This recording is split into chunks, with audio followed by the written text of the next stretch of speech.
Motherhood Incorporated proudly presents Military Mom Talk Radio live on TogiNet.com. Co-hosted by Robin Boyd and Sandra Beck, the owner of Motherhood Incorporated. Military Mom Talk Radio is here with a powerful platform for women to discuss their ideas, issues, and concerns with respect to the military lifestyle. Military Mom Talk Radio encourages you to share your experiences of being a military wife and mother. This show is dedicated to educating your family about the many resources that are available in both the public and private sector, and we'll be sharing helpful information from women all over the world.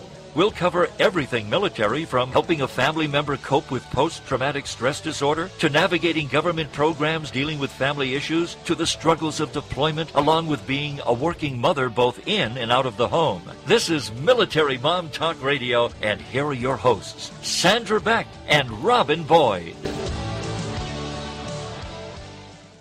Hey, Military Moms, this is Sandra Beck, and I'm here with Robin Boyd, and we've got a veteran-ristic show today. How's that for a word? I know, Veteran Day. There are so many opportunities for veterans, and I think it's so important for us to make sure that we always find something new, and it's also wonderful to talk to the folks who have been there, you know? Absolutely, absolutely. Well, I have a great success story that I want to share today, if that's okay with you. Yeah. Okay. Well, my dad is a Navy veteran, and my dad is 80 years old, and many of you who've listened to the show in the past know I'm always harping about nutrition and exercise being, the most important thing you can do for your body. Well, guess what my dad did today in the park? Did he go for a walk? Did he jog? What did he do? He did. He jogged.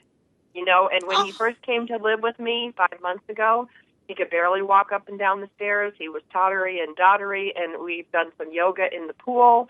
He's been walking every day consistently, and we've changed his nutrition, to a real heavily plant-based diet. Still some meat and still some snacks, but, yeah, a heavily plant-based diet. I used my NutriBullet. I used some, the different commercial shakes that are available, Visalis. There were a couple other ones that I tried too. I just, used whatever I had. I didn't, go bananas on it. But if you were to ask me if he would jog at 80, I would tell you no. And if you asked him, the last time he jogged was 55 years ago. Oh my gosh.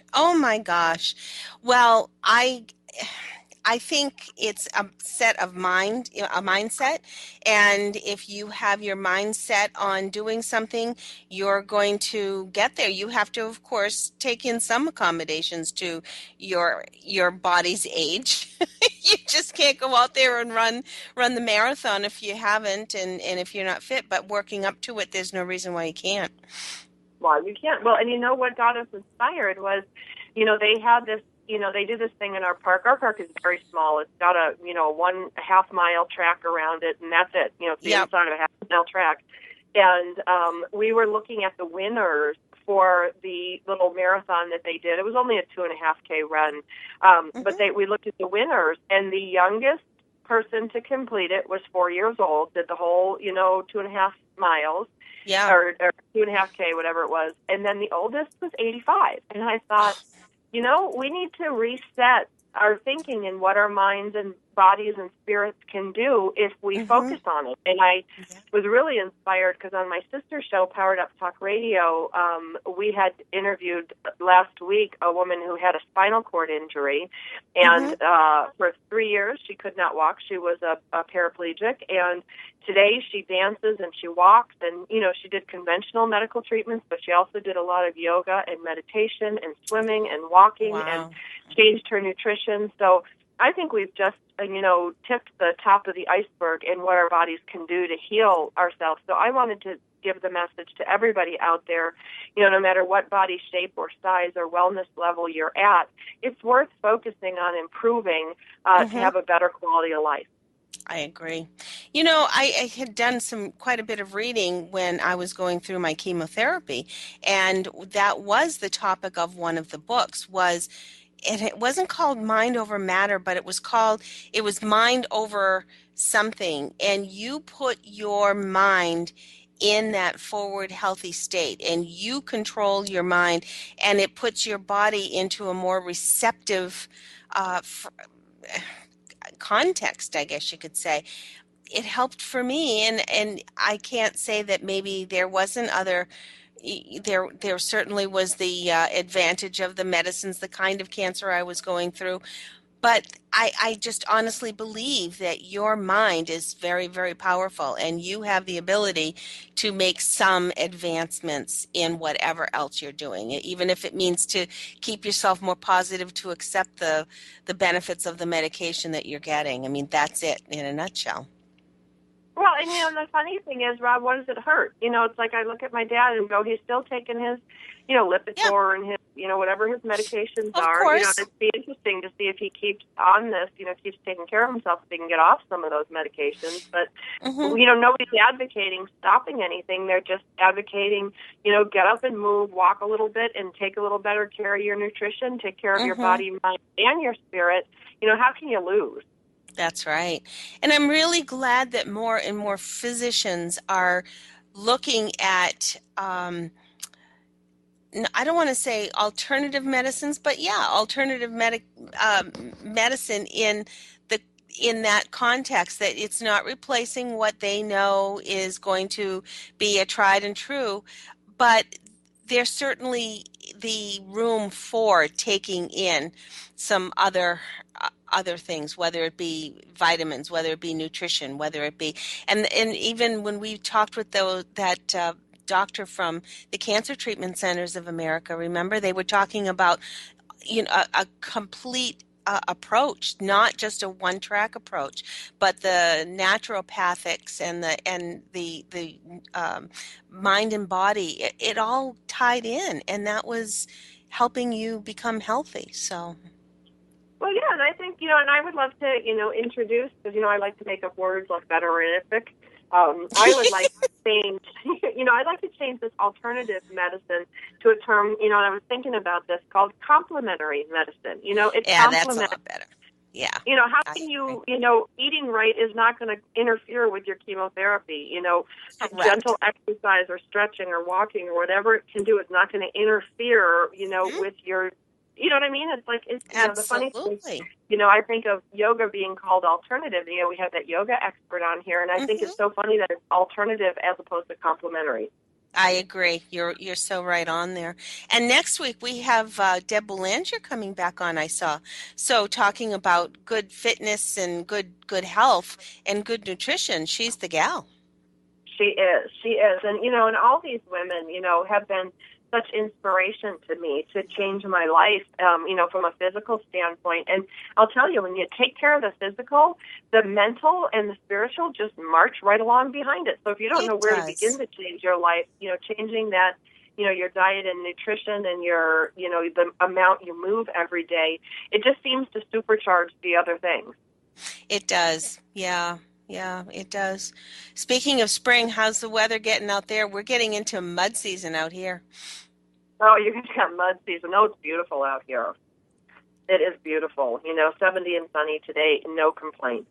We're almost there, but boy, winter sure is just lingering on the East Coast.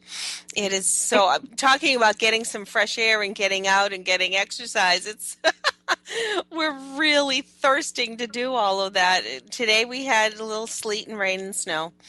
So, happy spring. See, I'm one of those weirdos that I love to go out in bad weather. I think growing up in Buffalo, we have so much bad weather that I enjoy it. I think it's beautiful to watch, the rain and the snow, and I love to come back like all wet and chilly and then get into a hot tub or drink hot tea, because I will tell you, when you live in a climate that's like 100 degrees for 5 months, you really lose that enjoyment of a hot chocolate or a hot tea. My age is kind of showing. I got to say that I really feel it. When I get an ache and my muscles ache, it takes days to get rid of it. So we kind of amble around, and you can't walk around if there's ice on the ground, because you're going to fall and you're going to break something. So, we have to be a little careful about that. But you're right. There's no reason why you can't get out. We have snowshoes at work every so often in the wintertime. We've got gals going out and snowshoeing, and I think that's great. Yeah, I do. I just think moving. And, it's so funny because everybody thinks like, oh, my gosh, it's so easy to work out in, Southern California, but we get those terrible heat days. But I'll tell you, I walk around my house. I will carry that laundry basket and walk one up at a time and go up and down the stairs and walk around. It's amazing how much movement you can fit in if you just get up. But that's my problem, is I have a problem just getting up. Well, it's true. And when we have jobs that we're kind of stuck to our computers all day long, it is hard to say, all right, I'm going to stop right here and get up and go walk around. You get into that mind frame and you're making progress and you're going, but you do need to sort of plug it in. And we've kind of talked about that too, Sam. You just put it in your day timer. You put it in your Outlook calendar and it'll bing when it's time to go out for a walk, and it just kind of flashes up on your screen. So that's the kind of thing that we need to do. San, we've got a couple of great guests coming on the show today. We've got Steve Boyd, who's our veteran correspondent. He spent some time talking to a Korean War veteran, and we have a little clip of that today to share with you. And then we invited Tom Van Hees to come back. He talked last week about his book, The Disabilities Compensation, the Veterans Guide. He also has written a couple of other ones, and one more specific to Gulf War veterans, which we're kind of anxious to talk to him about. But coming up first, we'll have Steve talk a little bit about his interview with our friend Ken Easton, who is a Korean War veteran. He also went up to our veterans cemetery this week and chatted with the I was going to say curator. That's the wrong term. The caretaker. It is. And that's one of the things that we did want to talk about, was the fact that some of these cemeteries have some beautiful monuments. They have there was a nice little setting set up in this building that was very, very symbolic. I hope we have enough time to be able to share that, what he saw up there. But it really was very interesting. And of course, there's a lot that families of veterans need to know about the cemeteries and those things that are available to them. So we're definitely we've got a great show. We are looking forward to chatting with Stephen and looking forward to chatting with Tom. If you haven't got a cup of tea or a cup of coffee or a cup of something else, go ahead and get it. We've got a commercial break, and we'll be right back here with Sandra and Robin on Military Mom Talk Radio. Stay tuned.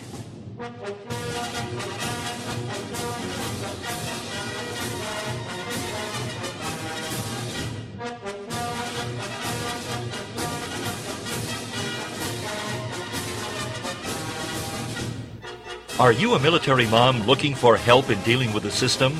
Keeping the home fires burning? Well, that's what we're here for. It's Military Mom Talk Radio with Sandra Beck and Robin Boyd. And we'll be right back after these. Join us for Healing with the Marika Method. This is an amazingly informative show to help heal people as well as their horses, dogs, and cats.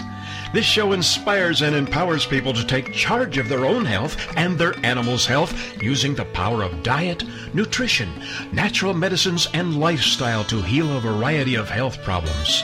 Learn how food impacts all physical and emotional health conditions and how diet and natural medicines are used to heal the body, mind, and spirit. Marika is a health and nutrition specialist, homeopathic practitioner, a gifted medical intuitive and healer, and an author and educator with over 2 decades of experience in clinical practice for people and their pets. Join our host, Marika Vandewater, every Wednesday at 1 p.m. Central Standard Time, right here on the Rockstar Radio Network. We'll put a boot in your ass, it's the American way. Hey, Uncle Sam, put your name at the top of his list, and a statue of liberty started shaking. Welcome back to Military Mom Talk Radio on TogiNet.com. Covering topics to help on the home front with help from those who know how the system works and how to work the system. It's more fun than a sale at the BX. Now let's get back to it. It's Military Mom Talk Radio. Here again are your hosts, Sandra Beck and Robin Boyd. Hey, Military Moms. This is Sandra Beck, and I'm here with Robin Boyd, and we're going to get Robin Boyd's other half on the show today, veteran correspondent Stephen Boyd. I'm so glad that he's able to come on the show and join us today. He's always got such great information. Hey, Steve, how are you? I'm great. Hello, ladies. Hey, Steve, so you did something neat this week. You want to talk about it? Sure. Sure. All right. Well, tell us what you did. All right. The first thing I did was today I spoke with another veteran, the Korean War veteran, and we'll have his interview coming up shortly.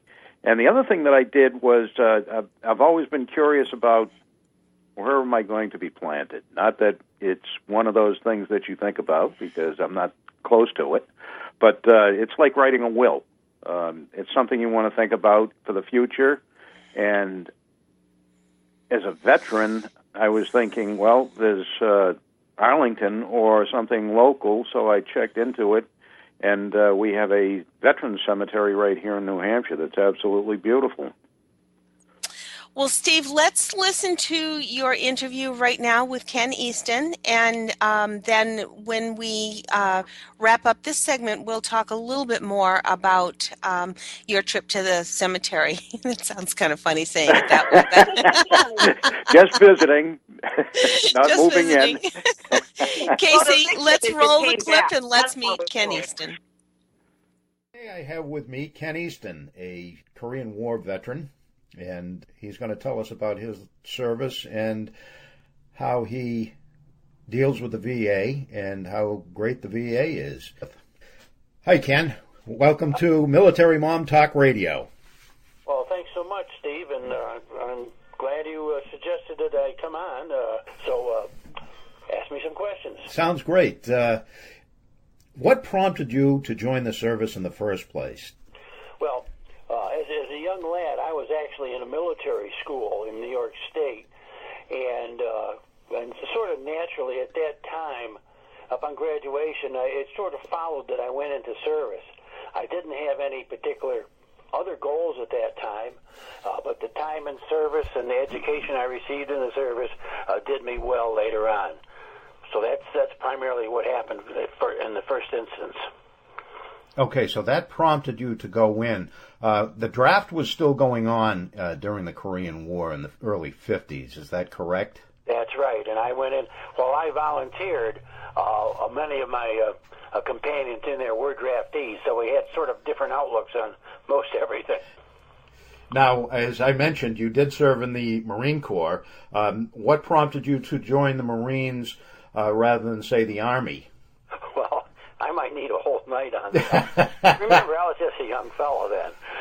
But I think back then I thought it was probably the most aggressive branch for a young man. I had no idea about education abilities or what my future in the Marine Corps might be and how it really differentiated to other branches of service.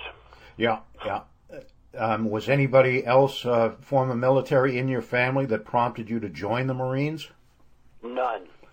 But I saw a lot of movies. John Wayne is a very oh, yeah. forceful character when he's portraying somebody in a particular branch. Yeah, I always carried a poster of John Wayne with me. Not really. Now, and one of the questions that I have that I keep seeing on some of the old war movies myself is people that were indoctrinated into what's called the Fleet Marine. What does this mean? Well, first, basically, it means you're in an infantry fighting unit, but generally it's a division-size unit, huge.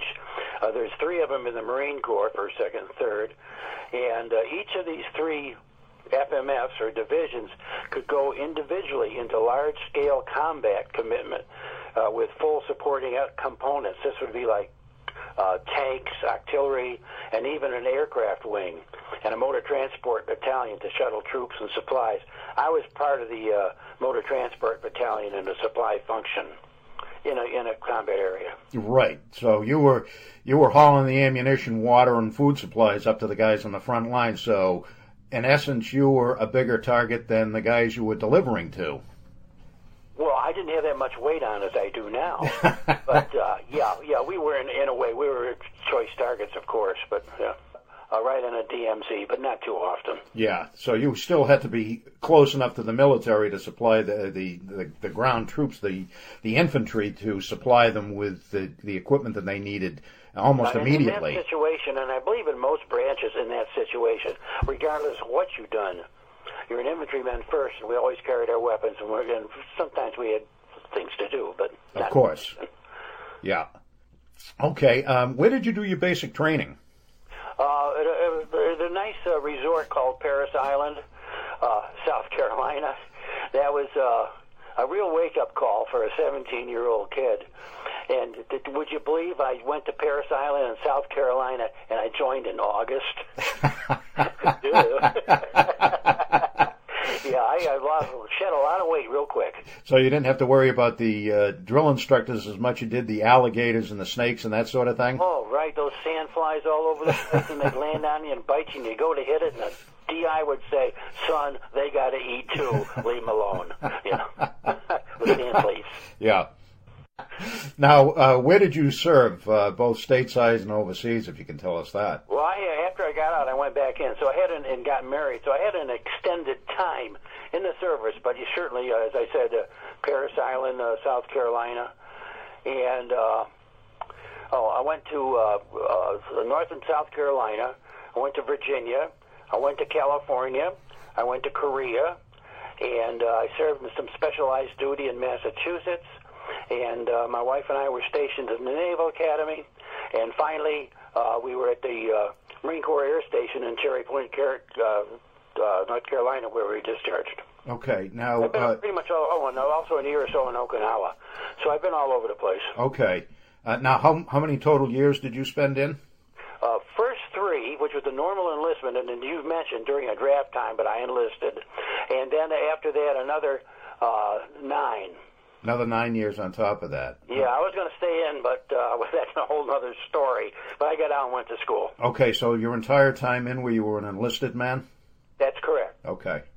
Tell me, let's get into some of the working with the VA. Okay, as far as the VA, just a note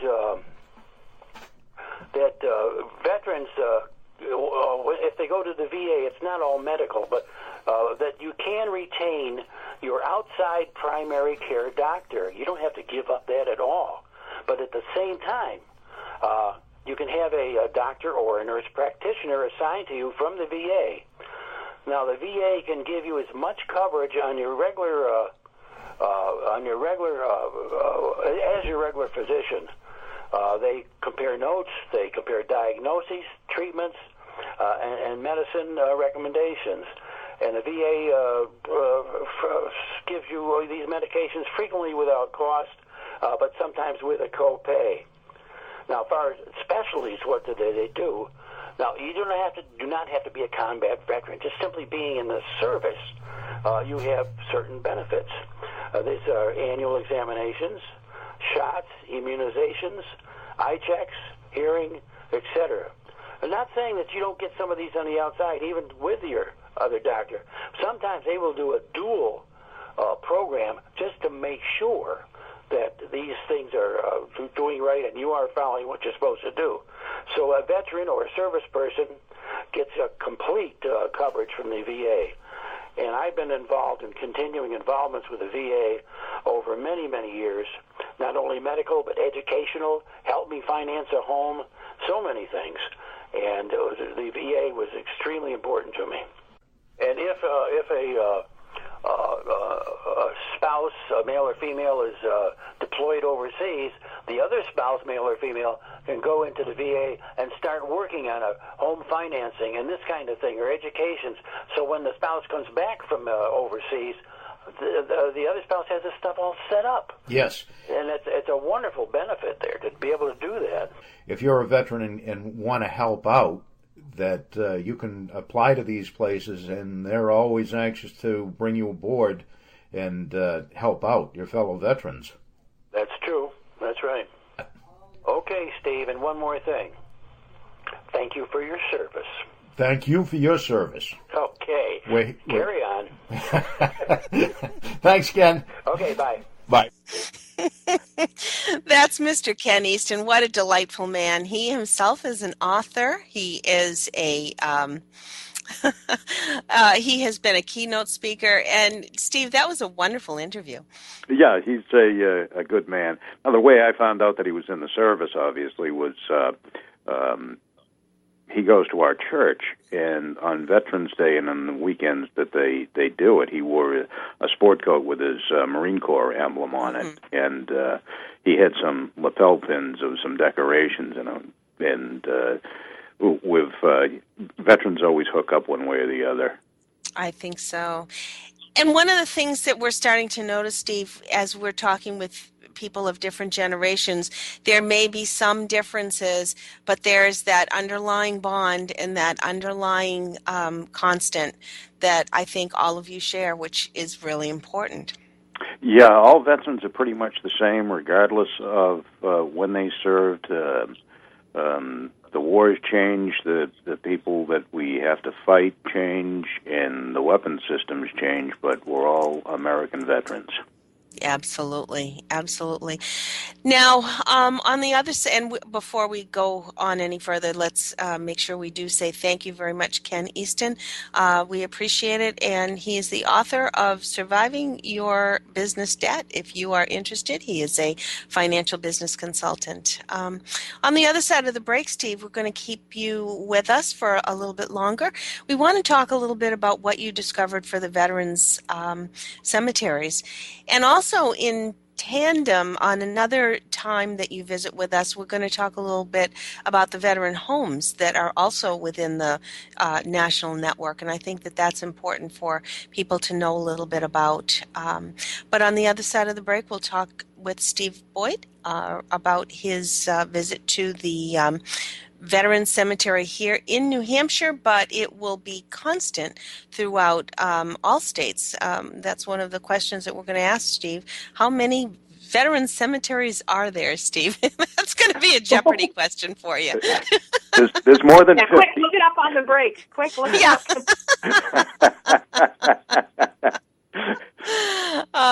U.S. Army veteran Stephen Boyd with us today on Military Mom Talk Radio. Stay tuned. After we chat with Stephen, we're going to have Thomas Van Hees. He is a veterans advocate helping veterans obtain compensation from the VA and has written a number of books that you will want to make sure you look up on Amazon because they are wonderful resources and very informative books. Back in a moment with Stephen Boyd here on Military Mom Talk Radio.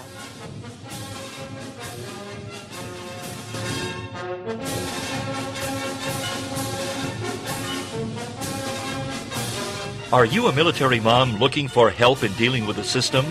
Keeping the home fires burning? Well, that's what we're here for. It's Military Mom Talk Radio with Sandra Beck and Robin Boyd. And we'll be right back after these. LinkedIn. It's a great tool, and Carol McManus is the LinkedIn lady. With the LinkedIn Lady Show, Wednesday afternoons at 5, 4 Central on TogiNet.com. The LinkedIn Lady Show is here to show you and your business how every social media site has a specific demographic, personality, and purpose that can benefit you. The LinkedIn Lady will have interviews each week with a variety of guests, such as business owners who will showcase their businesses and talk about how they're using social media to stay in touch with not only customers, but to attract new relationships that become customers. Other guests will be experts in social media who will speak to the use of Facebook, Twitter, YouTube, Google, Plaxo, Squidoo, and of course, LinkedIn. For more on Carol and the show, check out her website, LinkedInLady.com. Join us, won't you? Every Wednesday afternoon at 5, 4 Central. It's the LinkedIn Lady Show with host Carol McManus on TogiNet.com. In the annals of recorded history, there has never been anything that can compare to home movies. But now, in this modern era, where do you turn for the best information? Right here. It's the Home Movie Legacy Project, hosted by Rhonda Vigent. Wednesdays at 6 p.m. Central here on the Rockstar Radio Network.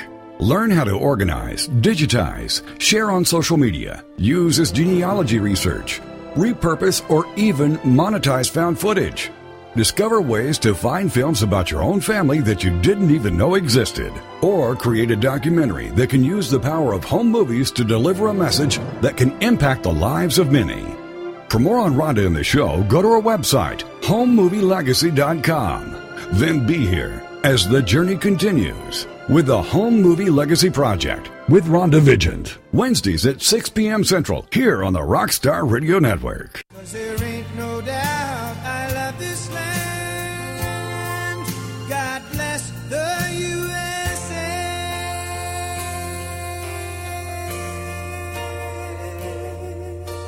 Welcome back to Military Mom Talk Radio on TogiNet.com. Covering topics to help on the home front with help from those who know how the system works and how to work the system.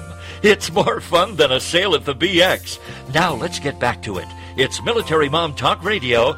Here again are your hosts, Sandra Beck and Robin Boyd.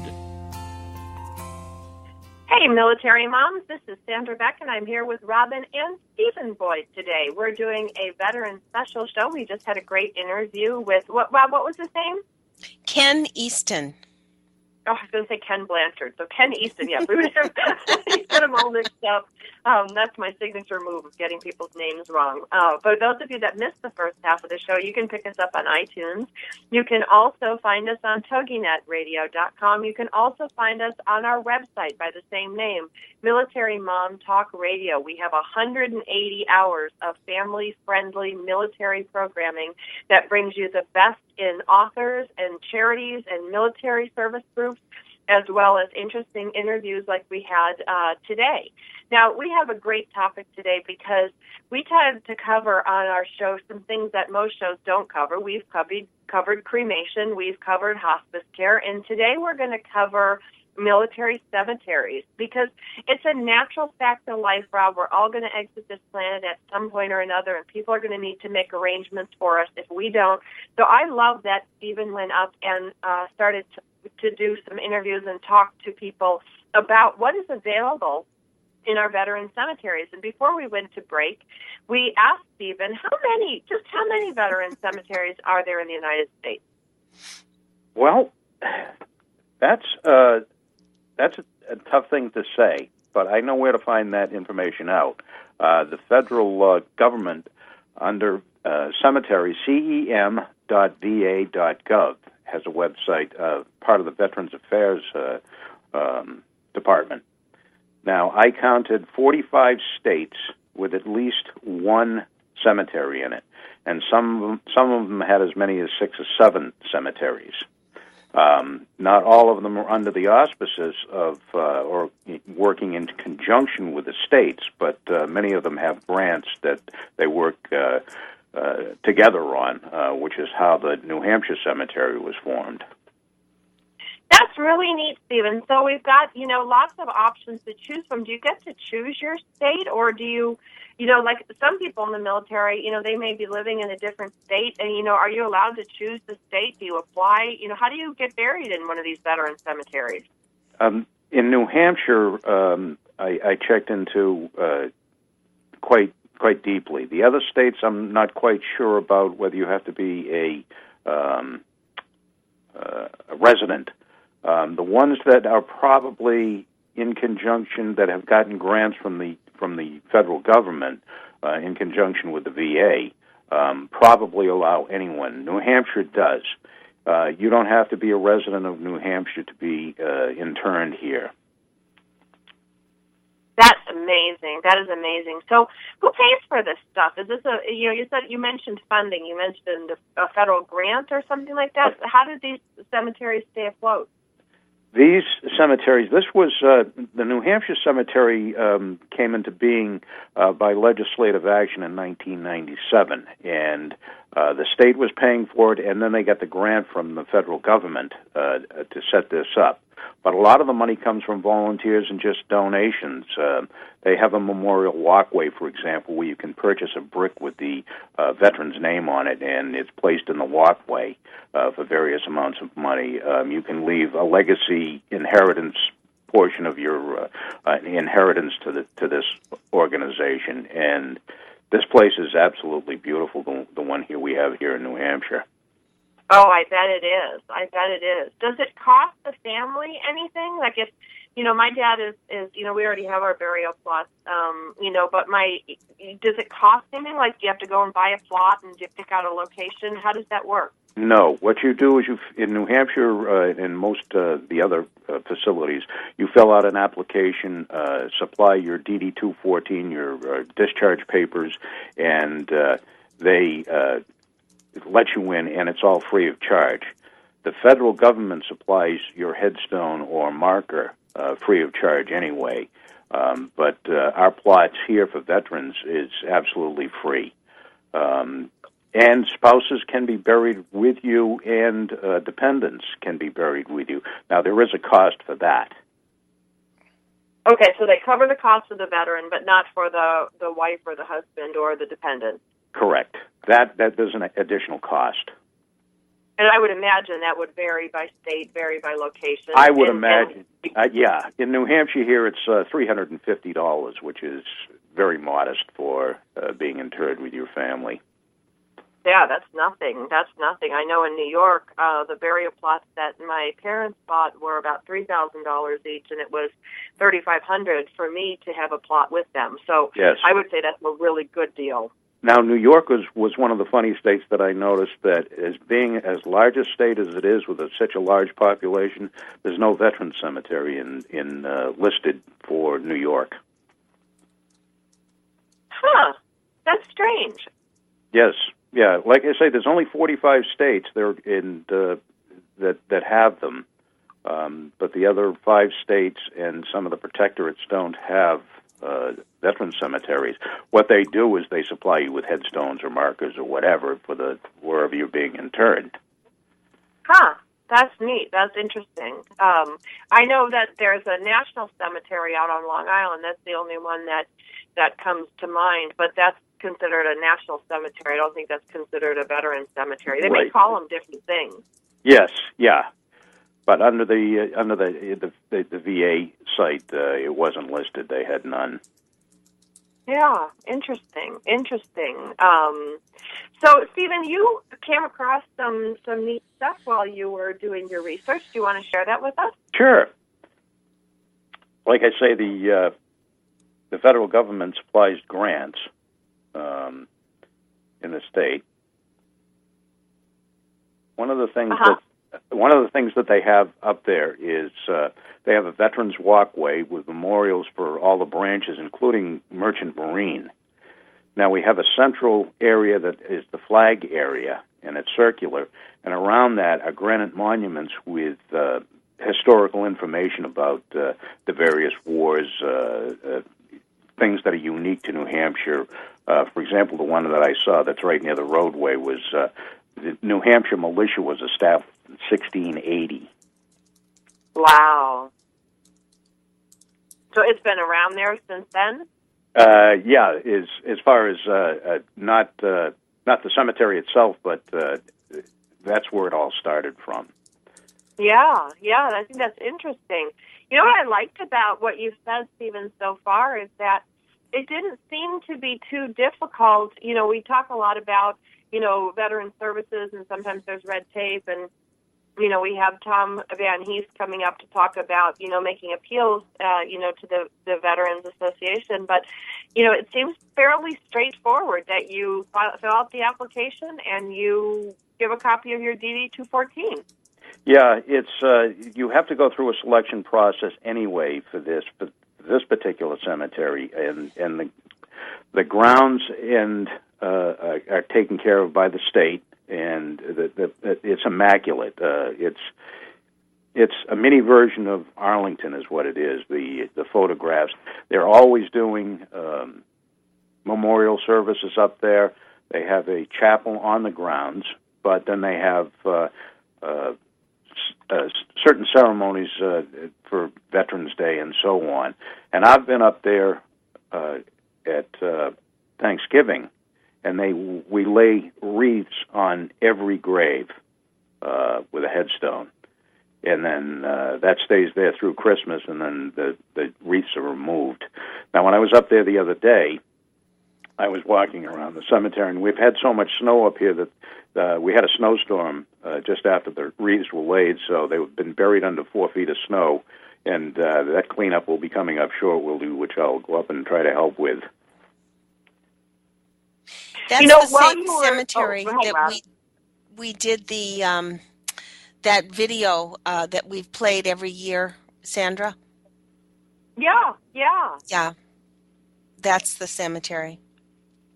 While you guys were talking, I looked up, and there is a claim form that you can find on the VA.gov that will provide a headstone or a marker. And if you're a veteran who died on or after November 1st, 1990, they will place them in private cemeteries. And for veterans who died before 1990, there's, a different set of conditions. But it's really neat that this is, that you can submit a claim and you can get a headstone marker, and there's, a couple different kinds of them, that you can get. You can get a bronze one, you can get a flat bronze one, you can get a light gray granite on white marble. I mean, some really pretty headstones. They're very beautiful, and they also have the bronze plaques. We have in New Hampshire, and they have them in. I know they have them in Arlington too. What I would imagine most cemeteries, but they have the niches for cremated remains with the bronze plaque that goes right on the outside. That is really neat. So what is the website that we're supposed to check out? All right, the general VA one is www.cem.va.gov. That's great, Steve. And again, this is something that people hesitate to talk about, but we really encourage families to bring this up in the conversation. Everyone needs to talk about their will, about their advance directives, and as uncomfortable as it makes people feel, it's an important topic, and families will be very relieved to know that their loved ones who are veterans are going to be very well taken care of. Thank you, Steve, so much for your information and your time. Coming up after the break, we've got Thomas Van Hees returning. He was with us last week talking about his book, Disability Compensation, The Veteran's Guide.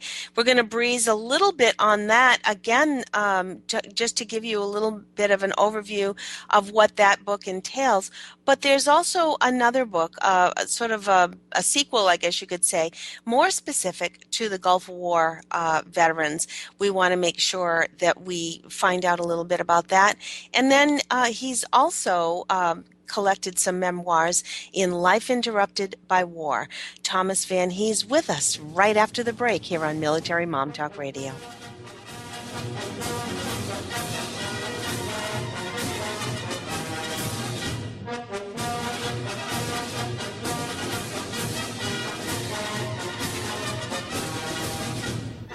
Are you a military mom looking for help in dealing with the system? Keeping the home fires burning? Well, that's what we're here for. It's Military Mom Talk Radio with Beck and Robin Boyd, and we'll be right back after these. Do you feel like when you watch a cooking show or read a food magazine that the recipes are not practical for a busy family? Do you wish you could have a conversation with someone about the best way to get dinner on the table fast after a long day at work? Are you tired of cooking dinner only to have your family turn up their nose at all of your hard work? Do you want to hear more about healthy living and finding more time to find your passion in life? Well, pull up a chair and visit with Heather Tallman, host of Around the Kitchen Sink, Thursday nights at 10 p.m. here on TogiNet Radio. Like many women, finding balance in life and time to take care of yourself is hard to do. Between managing a career and marriage and children and a busy family schedule, it's hard to maintain a sense of self. And Heather shares how she does it. Check out Heather's website, basilmama.com. Join us for food and a whole lot more on Around the Kitchen Sink with your host, Heather Tallman, Thursday nights at 10 p.m. Central on TogiNet.com. We'll put a boot in your ass, it's the American way. Hey, Uncle Sam, put your name at the top of his list, and a statue of liberty started shaking. Welcome back to Military Mom Talk Radio on TogiNet.com. covering topics to help on the home front with help from those who know how the system works and how to work the system. It's more fun than a sale at the BX. Now let's get back to it. It's Military Mom Talk Radio. Here again are your hosts, Sandra Beck and Robin Boyd. Welcome back, everyone. This is Robin Boyd with you, along with Sandra Beck, who has been chatting with Stephen Boyd, our veteran correspondent today. We talked earlier with Ken Easton, a Korean War veteran, and Steve also gave us a little bit of an overview, a little awakening as to what is actually available to us with veteran cemeteries. So we encourage you all to go to the website that he gave us and be right on top of it for your family and your loved ones. Next up, we've got Thomas Van Hees back with us today, a veterans advocate helping veterans obtain compensation from the VA for their service-connected health issues. Thomas, welcome back. Hi, Robin. Thank you. Glad to have you. I guess Sandra's there, too, so you're double teaming me. One of the things that we talked about last week was the fact that your book is maybe very slim visually, but it is jam-packed with so much information, and we have been so impressed by the amount of information you've given us. Just briefly tell everybody who may not have heard last week's interview how this book came to be. Well, over the years, I talked to so many veterans after I filed for compensation, and I heard their problems, and of course, I always got I've been fighting with the VA for so many years, and they have done nothing for me. And so I figured I might as well write a book about it because I went through what they're going through at that point, and I didn't want them to experience what I had to go through to get compensation. Because with my filing 15 claims, I found out a lot of important information on how the VA works. And I wanted to put this in the book so they didn't have to fight the VA, as they say, to get what they rightfully have earned. Once you started putting this together and started seeking more information, maybe not specific to you, did you have a lot of cooperation as far as getting complete information to be able to document here in the book? Oh, well, of course, a majority of it, being that I filed so many claims in that 4-year period and got denied so many times, that I personally experienced most of the stuff that was in this book. And then, of course, I went online, and the Internet is a wonderful source of information. And between online and the VA's website, and then working with other veterans, and then working with VSO, Veteran Service Officers, different places around the United States, it was just relatively so simple for me to go ahead and do this book. And it really is interesting because one of the things we did say last week was even though you might think that you have an insignificant condition, or you might think I have nothing visible, therefore it's not worth it for me to go, it is important to go and get documented because later on you could have something that may crop up in your health that may be attributed to something you've experienced in the past. And the only way that you can file a claim or at least get into the system is by going and getting into their VA system. Is that correct? Oh, that's definitely the point. The thing is if a lot of people, as they're growing older, start developing certain things that they had just assumed is because of old age. Not necessarily so.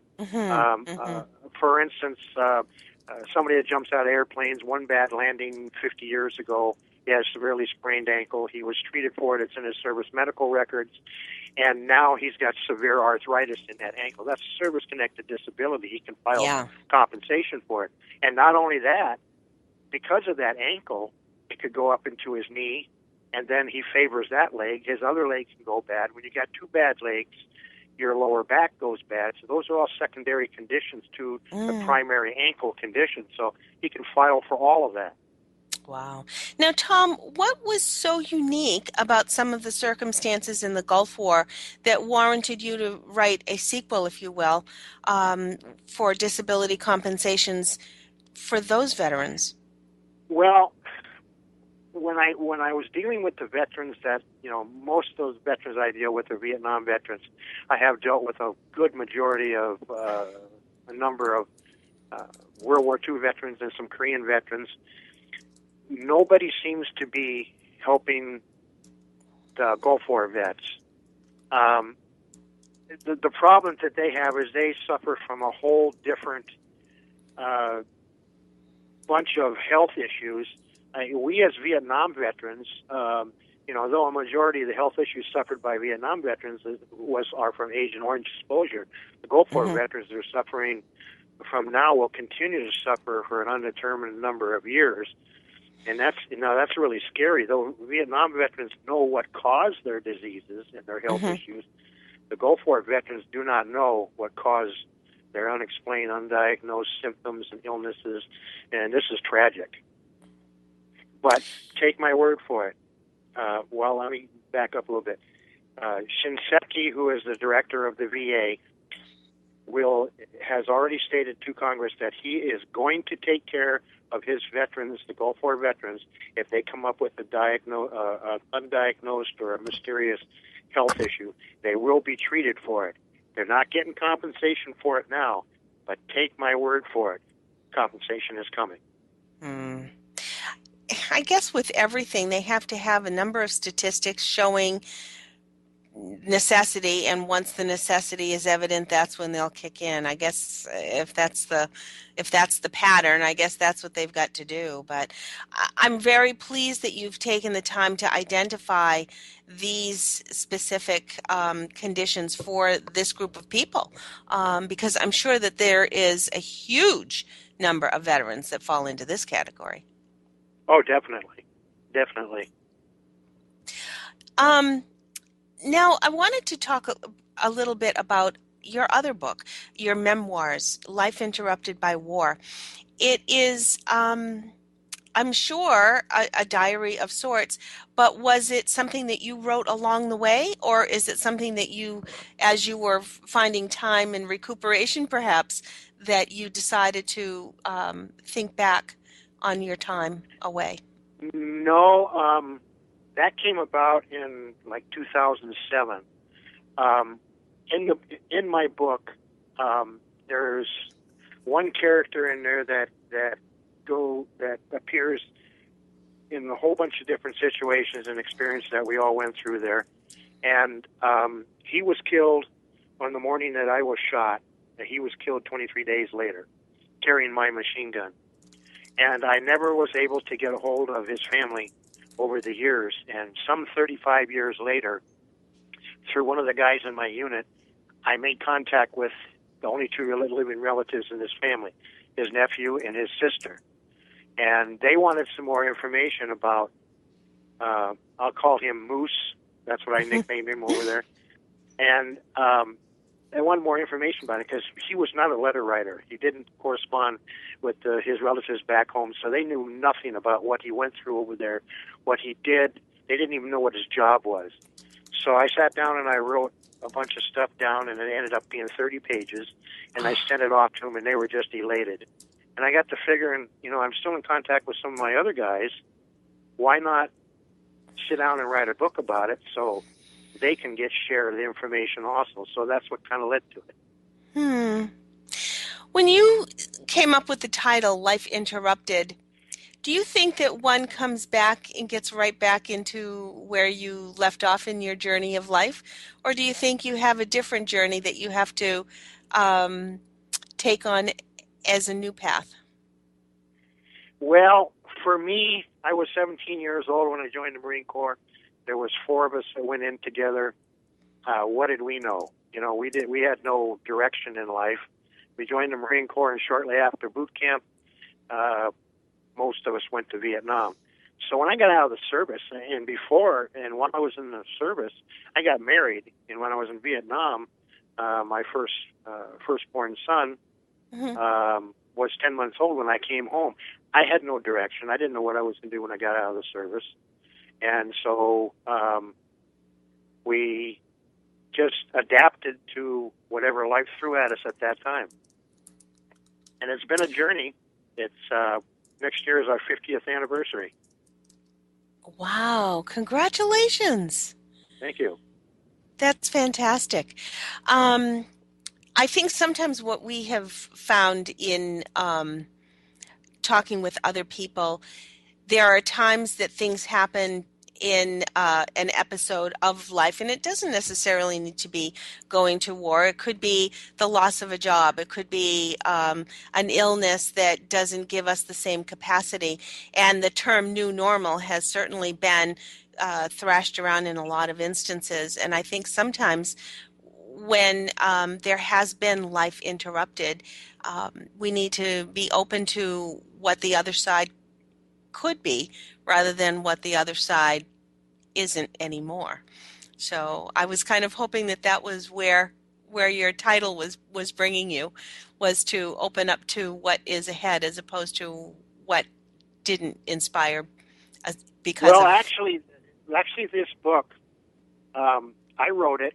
My wife edited it many times, and she came up with the title. We hashed it over. I had some different ideas on what the title should be. She came up with the title, and my son, who was a graphic designer, came up with the cover. So it was kind of like a family thing. Oh, wow. That's really great. Tom, where can we find your books? They're on Amazon.com. Mm-hmm. They're on Barnes & Noble. They're Military Writers Society of America's website, and they're also on Blue Water Press website. That's www.bluewaterpress.com. And they can get them through me. I suggest getting them through me. They're a little cheaper, and I can get them out right away. Sometimes it takes 5 weeks to get them. So. Yeah, that's fantastic. Tom Van Hees, we're so pleased to have you. We look forward to chatting with you again later on in the year, and we want everybody to know that you took the Gold Medal Award from the Military Writers Society of America, and we are very proud to share this book and all of your books with our listeners. Thanks so much, Tom. Thank you.